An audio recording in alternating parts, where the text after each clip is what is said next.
Welcome to my YouTube channel. For today's vlog, ayan, meron kaming lakad. Kaming apat. Ako, si Madam, tapos yung dalawang alaga ko. Hindi ko pa alam kung saan kami pupunta dyan kasi hindi naman sinabi ni Madam. Sinabi lang niya na mag-i-enjoy ako. So, ayan, papunta na kami. Nag-Uber kami. Hindi nag-drive si Madam. Kasi marunong mag-drive si Madam eh. So, ayan, papunta na kami sa aking pupuntahan. So, update ko kayo later.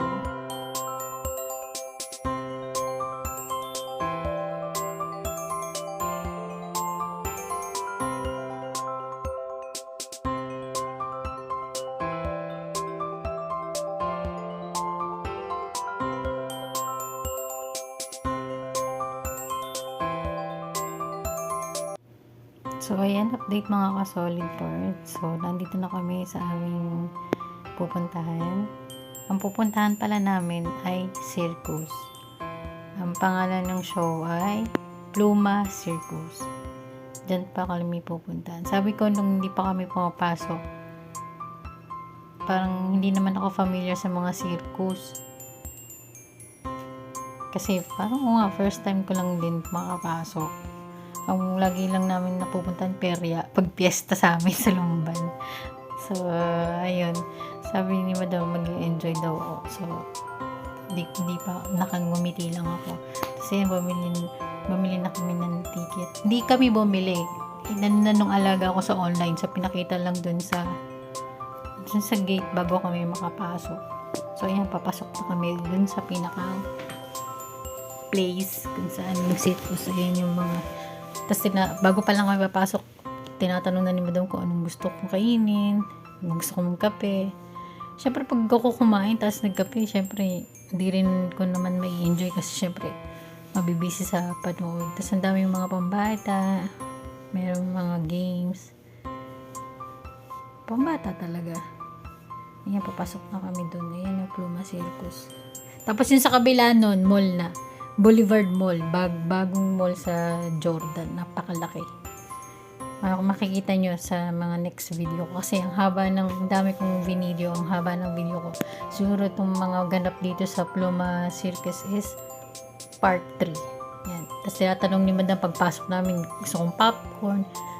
Which is gusto ko talaga kasi favorite kong popcorn, caramel. Kaso nga, baka hindi nga rin ako mag-enjoy.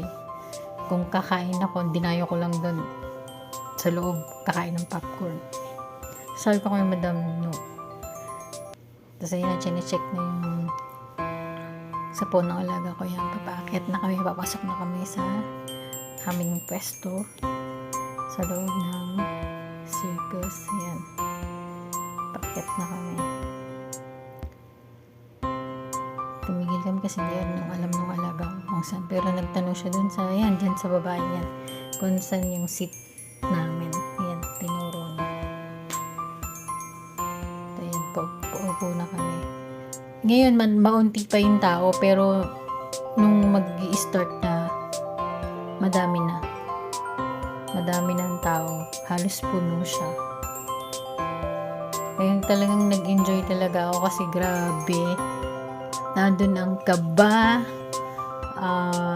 Tas habang pinapanood ko pa, nagdadasal ako kasi grabe yung mga ginagawa nila, yung buhay talaga, lalo na yung makikita nyo siguro mga part 3 na yun, yung sa motor, sa isang bilog 5 sila doon, grabe.